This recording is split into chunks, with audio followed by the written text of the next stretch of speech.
sosial soal ancaman megatrust yang disebut-sebut menghantui Indonesia. Seperti diketahui, megatrust ini memiliki kaitan erat dengan gempa dan tsunami. Lalu, apa itu megatrust dan seberapa besar potensi gempa di wilayah Indonesia? Kami akan coba berikan sedikit gambaran kepada Anda melalui grafis berikut ini. Ya, apa arti dari megatrust ini sendiri? Pemirsa, mega memiliki makna besar, sedangkan trust adalah dorongan. Megatrust memiliki hubungan erat dengan kata gempa dan tsunami. Indonesia merupakan kawasan Ring of Fire atau lingkaran api Pasifik yang rawan dengan bencana gempa dan gunung meletus. Letak Indonesia diapit 3 lempeng, yakni lempeng Eurasia, lempeng Pasifik, dan lempeng Samudra Hindia. Lempeng-lempeng tersebut akan terus bergerak dan menghujam ke permukaan bumi sejak jutaan tahun lalu. Lalu di mana sajakah zona megatrust? Pemirsa, seperti yang terlihat ini merupakan zona megatrust di Indonesia dengan potensi gempa yang cukup besar. Ada 16 zona megatrust dari Pulau Sumatera hingga lempeng Laut Filipina. Namun yang menjadi perhatian kini adalah ada di 2 zona, yaitu Mentawai, Siberut, dan Sunda, Banten atau Selat Sunda.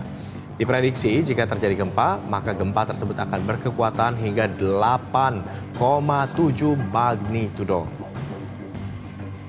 Sementara di Selat Sunda bisa mencapai 8,8 magnitudo. Lalu, mengapa 2 zona tersebut rawan dengan gempa dan berpotensi tsunami, pemirsa? Ini dia zona megatrust dan potensi gempa ya, mulai dari Aceh Andaman 9,2 magnitudonya, kemudian juga Nias Simule 8,9, Kepulauan Batu 8,2, Mentawai Siberut 8,7, Mentawai Page 8,9, Enggano magnitudo 8,6, Sunda Banten magnitudo 8,8, Jawa Barat magnitudo 8,8, Jawa Tengah Timur 8,9. Lalu Bali potensinya paling besar, kedua terbesar di antara yang lainnya, ini 9,0. NTB magnitudo 8,9, NTBT magnitudo 8,7, Laut Banda Selatan magnitudo 7,4, Laut Banda Utara magnitudo 7,9, lalu lempeng Laut Filipina magnitudo 8,2, dan Utara Sulawesi magnitudo 8,9.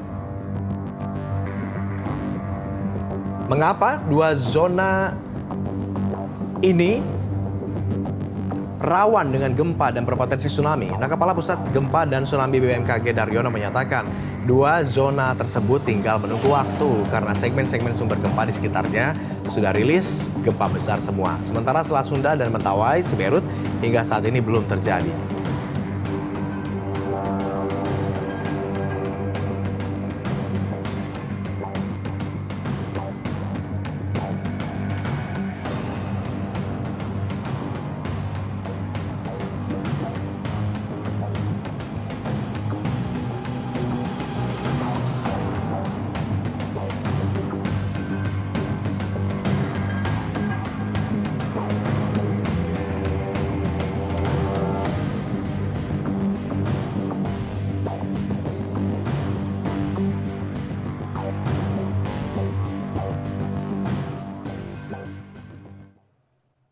Ya, BMKG sempat menyebut segmen-segmen sumber gempa di sekitarnya sudah rilis gempa besar semua ya. Sementara Selat Sunda, Mentawai ini sebenarnya belum terjadi sehingga potensinya akan hanya tinggal menunggu waktu saja. Apa yang kemudian seharusnya kita waspadai jika bencana kemudian menghampiri kita, terutama potensi bencana gempa besar, termasuk juga tsunami ya. Kita telah terhubung dengan Direktur Peringatan Dini BNPB, Pak Afrial Rosya. Selamat siang. Pak Afrial, terima kasih sudah berkenan bergabung sama kami di Berita Satu Siang.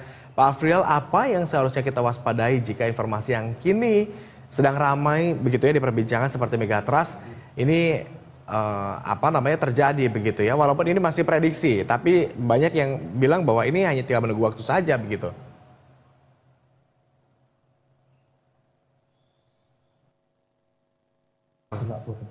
Baik, teman. Pak Afrial, apa yang perlu kita waspadai jika kemudian informasi seperti megatrust ini benar-benar terjadi suatu hari nanti?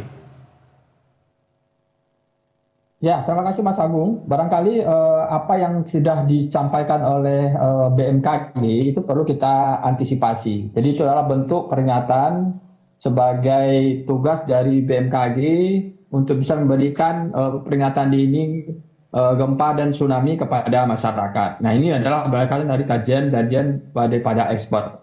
Nah, kita harus menyiapkan itu karena peringatannya sudah disampaikan. Dan kita harus segera mengkomunikasikan kepada masyarakat langkah-langkah apa yang harus dilakukan.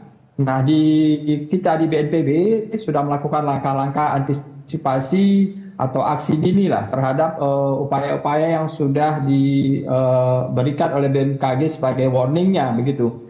Jadi dalam beberapa tahun ini sampai tahun 2025 kita sudah menyiapkan di 17 provinsi dan 30 kabupaten kota itu sistem diseminasi peringatan ini untuk berbentuk serine begitu. Jadi kemudian juga kita sudah meningkatkan desa-desa tangguh bencana di pesisir pantai yang berpotensi tsunami agar masyarakat benar-benar aware bahwasanya lokasi ini memang rawan untuk terjadi tsunami akibat adanya megatrust seperti yang sudah disampaikan tadi.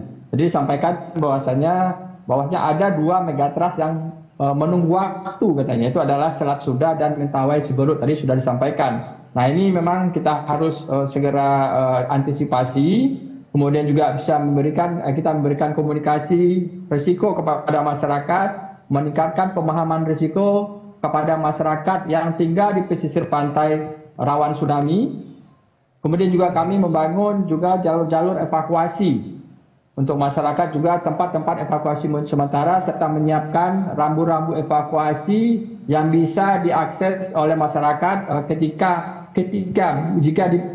itu benar-benar terjadi. Kita berharap tidak. Nah, ini upaya-upaya yang sudah dilakukan oleh BNPB selain menguatkan dari aspek-aspek sarana prasarana, kemudian juga kita membangun potensi dan kapasitas masyarakat di daerah-daerah rawan tsunami. Begitu, Mas. Oke, sudah dilakukan langkah-langkah yang sifatnya antisipatif begitu ya, terkait potensi bencana megatrust ini. Tadi kita sudah melihat beberapa wilayah yang berpotensi terdampak, mungkin nanti bisa ditunjukkan kembali melalui grafis ya. Salah satu contohnya ini adalah ancaman bahaya di pesisir pantai wilayah Jakarta Utara. Nah, BNPB sendiri punya strategika untuk penyelamatan warga di sana, begitu melihat kalau lihat coba grafisnya, ini adalah potensi dengan gempa dengan magnitudo yang cukup besar.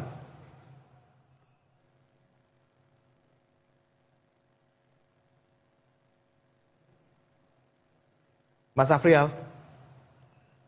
Ya, untuk ancaman di Jakarta Utara, potensi-potensi gempa bumi tsunami ini memang menjadi suatu yang harus kita perhatikan juga. Nah, upaya-upaya yang sudah kita lakukan, ya kita menyiapkan, selain menyiapkan masyarakat, seperti tadi kami sampaikan bahwa upaya-upaya mitigasi struktur juga dilakukan.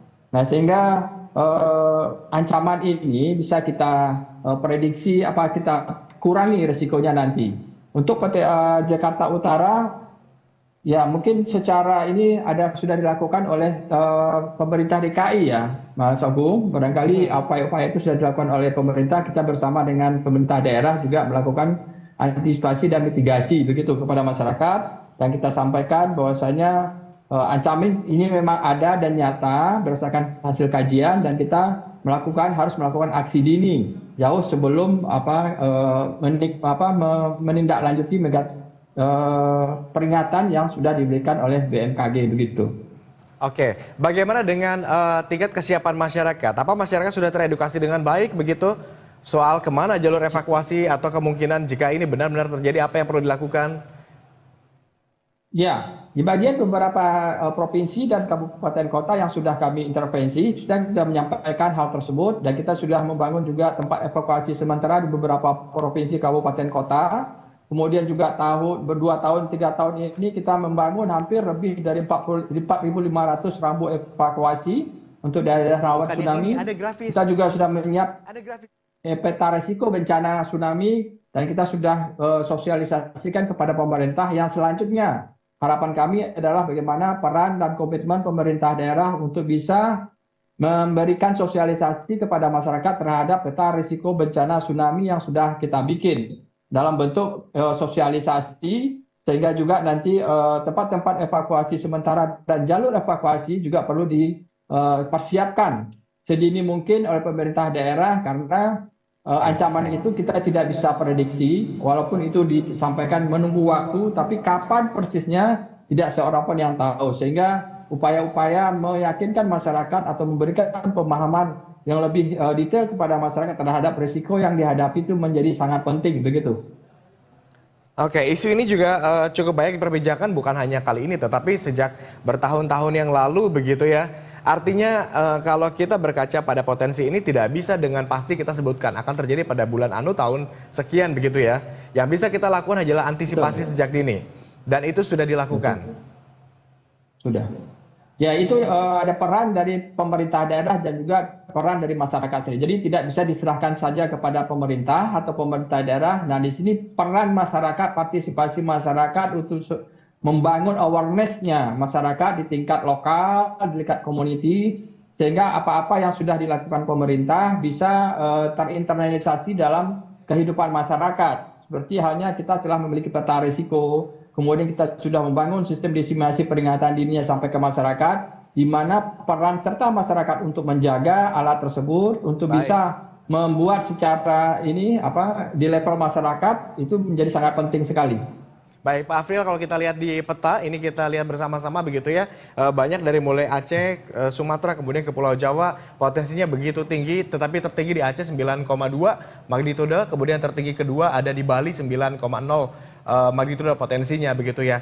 Dari wilayah ini semua sudah terantisipasi dengan baik, tentunya kita harapkan Pak Afril bisa dilakukan dengan baik, diantisipasi dengan baik jika kemudian potensi itu kemudian terjadi. Terima kasih Pak Afril sudah berkenan bergabung bersama kami untuk mengupdate informasi ini.